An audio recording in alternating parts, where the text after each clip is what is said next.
Au sommaire de la Talks, le Rugged Red Shuttle, le nouveau disque mobile tout-terrain de la scie. Particularité, il est conçu pour être transporté mais aussi expédié partout, ces données étant chiffrées. Rencontre également avec un amoureux de l'image, photographe, réalisateur, blogueur, Emmanuel Pampuri en duplex de Namibie.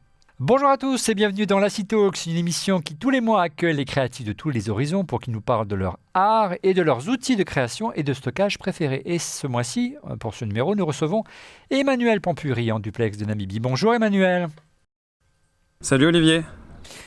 Bonjour Emmanuel, ça va? On te connaît comme photographe, réalisateur, blogueur qui teste tout ce qu'il filme ou presque. Avant de revenir plus en détail sur ton univers, qu'est-ce que tu fais en Namibie? Écoute, je suis sur un tournage assez top secret. Je reviendrai là-dessus pour ceux qui me suivent sur ma chaîne YouTube parce que ça va faire l'objet d'un épisode spécial sur ma chaîne YouTube. Je suis sur un tournage assez énorme. C'est des décors, production assez balèze, des décors de ouf et une super ambiance. Animaux sauvages, fais gaffe quand même, hein?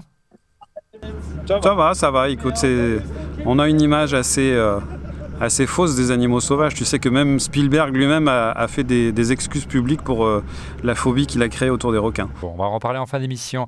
Gros plan à présent sur les nouveaux Rugged Red Shuttle, c'est la séquence Unboxing Express. Dans la boîte, le LaCie Rugged Red Shuttle, le câble USB type C à l'USB type A, une alimentation externe mais qui est facultative, un guide d'installation rapide et enfin un accès gratuit à l'ensemble des applications Adobe Creative Cloud pendant un mois. Le voici, regardez, il est à côté de moi, le Rugged Red Shuttle avec sa robe orange caractéristique, format plat pour être transporté et expédié partout. Alors, comment ça marche? La démo en plateau. Le nouveau Rugged Red Shuttle intègre non pas un mais deux disques durs pour offrir la plus grande capacité de stockage jamais offerte par un Rugged, soit 8 Tera. On retrouve l'armature en silicone orange qui le protège contre les chutes. Il résiste également à la pluie, à l'écrasement et à la poussière. Au format plat, il est conçu pour être transporté partout et même expédié en le glissant simplement dans une enveloppe. Et en cas de perte, vos fichiers sont sécurisés. Le Rugged Red Shuttle chiffre ces données pour que les fichiers ne soient accessibles que si vous saisissez un code secret. Le disque effectue lui-même l'encryption des données. Ce qui est écrit sur les plateaux du disque dur est illisible sans le mot de passe. L'encryption est matérielle, elle ne sollicite donc pas les ressources de l'ordinateur et les performances sont les mêmes que celles d'un disque standard. L'encryption s'active via un logiciel très simple à utiliser, Toolkit. Il suffit de mémoriser un mot de passe dans l'interface du logiciel. Le disque est ensuite encrypté, quel que soit l'ordinateur auquel il sera connecté. Enfin, au registre de la connectique, il dispose d'un port USB-C compatible Thunderbolt 3 qui lui assure également l'alimentation électrique. Emmanuel, retour en plateau avec toi en duplex de Namibie. Tu utilises des disques Rugged lors de tes tournages? Et j'utilise des disques Rugged sur les tournages et là en plus je fais un peu du bêta test même actuellement pour LaCie puisque figure-toi que regarde moi aussi j'ai un prototype dans les mains de ce disque qu'on est en train de tester sur un tournage grandeur nature là en plein milieu du désert. C'est vraiment l'outil dont on a rêvé en fait. Bon, à présent Emmanuel, nous allons nous intéresser à la genèse de ce Rugged Red Shuttle avec son designer Neil Poulton. C'est la chronique dans l'œil de Neil. Je suis Neil Poulton, je suis designer et notamment je suis designer de Rugged, un produit qui est connu pour son bumper orange. Une des choses qu'on a constatées avec ces produits Rugged, c'est que pour beaucoup de gens, ils l'utilisent comme un shuttle, une manière de transférer physiquement des data à la place de télécharger sur le cloud. Tout simplement parce que le temps de uploader toutes les données est tellement long que c'est vraiment impraticable. La nouvelle version de Red Shuttle est vraiment un produit qui est plus fin, qu'on peut facilement mettre dans une enveloppe pour passer dans une boîte aux lettres.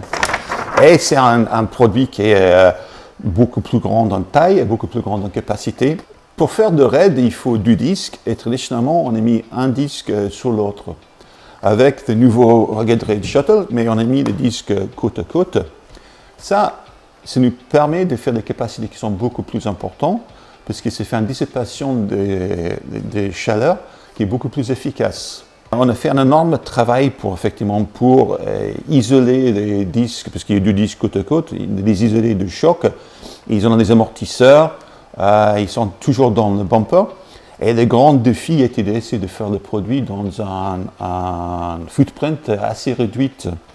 Donc, côté design, on a toujours la même résistance au choc, les mêmes caractéristiques de produits qu'on trouve facilement sur le bureau, parce qu'avec l'orange, c'est plus visible. Et on continue de faire les produits dans la gamme de Rugged, mais en continuant de faire des produits qui sont mieux, qui sont plus avancés, qui sont plus techniques et plus performantes. Merci Neil, retour en plateau avec toi Emmanuel pour un gros plan sur ton univers, c'est la chronique Découverte. Emmanuel, nous l'avons dit en préambule, tu es à la fois un photographe, un réalisateur, tu es également un blogueur, toujours en quête des dernières tendances en matière de prise de vue. C'est vraiment ton dada, hein? Je suis tombé dans la techno quand j'étais petit, donc c'est un peu comme Obélix, quoi. J'ai pas besoin de potions magiques. Mais j'ai un truc depuis tout petit, il faut que je sache comment ça marche, donc j'aime bien les joujoux. Ouais. C'est-à-dire à côté des activités artistiques, de réalisateur, de photographe, donc tu as un blog où tu testes quasiment toutes les grandes nouveautés en matière de photos et de vidéos. Et je teste du matériel, des petites caméras, des grosses caméras, de la lumière, du son, de la machinerie, des objectifs depuis des années. J'ai toujours eu besoin de savoir comment ça marche pour pouvoir justement utiliser ces outils pour pouvoir créer derrière. Et c'est un blog qui n'est pas réservé qu'aux pros, hein. C'est pour tous les amoureux de l'image et pour tous les budgets, hein. Tu testes des produits qui sont parfois très accessibles. Ouais, et puis alors, c'est de plus en plus une chaîne YouTube et de moins en moins un blog parce que les gens ont la flemme de lire. Donc je suis beaucoup plus maintenant dans la vidéo. Du reste, la vidéo que je suis en train de tourner ici en Namibie sera aussi la célébration d'un anniversaire puisque je vais fêter mes 10 ans sur YouTube grâce à la vidéo que je suis en train de tourner ici. Bon, tu fais partie des tout premiers youtubeurs en France. Tu es aujourd'hui donc en Namibie. Tu peux nous en dire un petit peu plus sur ton tournage ou du moins sur son organisation. C'est j'imagine une grosse machinerie. Écoute, c'est une prod assez incroyable, c'est des gens géniaux que je remercie. Alors je peux pas les citer parce que pour l'instant on a tous signé un contrat de confidentialité avec notre sang. Mais oui, c'est en 26 personnes, il y a 10 véhicules, on tourne avec une grue incroyable qui est accrochée sur un 4x4 surpuissant pour aller dans les dunes, dans le désert, avec une caméra gyrostabilisée. Il y a 4 caméras RAID, il y a 3 drones, il y a... voilà, c'est un truc assez dingo. On dort sous la tente, en mode un peu commando. C'est en plus une ambiance et une aventure humaine vraiment exceptionnelle. Ouais, et j'imagine qu'en matière de logistique et de préparation, c'est un travail de dingue. Et en particulier en matière d'archivage, de stockage, hein, c'est un point critique. Hein.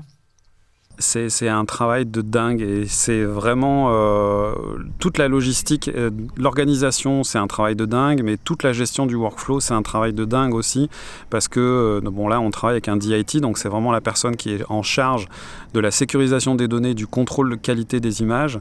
Tous les opérateurs lui amènent pendant toute la journée des cartes sur des fichiers RAW, donc c'est des volumes de données qui sont très très importants et toute la journée il vérifie, il backup, il double backup, il triple backup et c'est un sacré bazar. Ouais. Le stockage, c'est un point vital.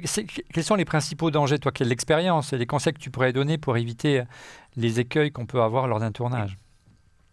Voilà, je l'ai déjà dit des milliards de fois et je le répéterai jusqu'à la fin de mes jours. Le stockage dans la chaîne de production et sur la partie post-production, c'est le nerf de la guerre. Sur le tournage, le nerf de la guerre, c'est l'optique. Sur la post-production, c'est le stockage. Et donc, l'erreur qu'on fait, c'est souvent de se dire, tous les disques, ils sont à peu près pareils, donc je vais prendre des trucs pas chers. Il y a des boîtes comme Lassie qui s'embêtent, j'avais envie de dire un gros mot, je vais pas le dire, mais qui sont là pour proposer des outils qui sont performants, qui sont pertinents, qui sont conçus pour les créatifs, pour les gens un petit peu comme moi, qui ont besoin à la fois de sécurité, de performance. On a besoin de faire confiance à ce genre d'outils, surtout pour la gestion des données et moi j'ai choisi mon camp il y a un bout de temps maintenant et je remercie vraiment en tous les cas Lassie de m'avoir accompagné sur ce tournage en particulier parce en matière d'architecture de stockage concrètement tu as plutôt des disques solides tout terrain pour le terrain et après comme tu disais des solutions d'archivage RAID assez costauds j'imagine. Il faut surtout de la fiabilité, il faut des performances, il y a tout un tas de paramètres qui sont hyper importants et c'est vraiment à pas négliger. Et souvent, l'erreur que font la plupart des gens au début, c'est de négliger un petit peu ce truc-là en se disant, bah voilà, j'ai plus trop de sous, donc je vais m'acheter un disque lambda. Voilà, pour moi, c'est l'erreur à pas faire, quoi. Merci Emmanuel. Dès que le film est prêt, tu viens nous le présenter dans ce studio ? Ah bah oui, avec grand plaisir, comme d'habitude. Je serais ravi de revenir sur ton plateau. Et puis, sois prudent. Même moi, les animaux sauvages, ça me fait peur. Sois prudent. T'inquiète. À bientôt, Emmanuel. Et rentre bien et profite surtout bien la Namibie. Quant à vous, merci de nous avoir suivis. Je vous donne rendez-vous dans un mois pour un prochain Lassie Talks. Au revoir. Salut.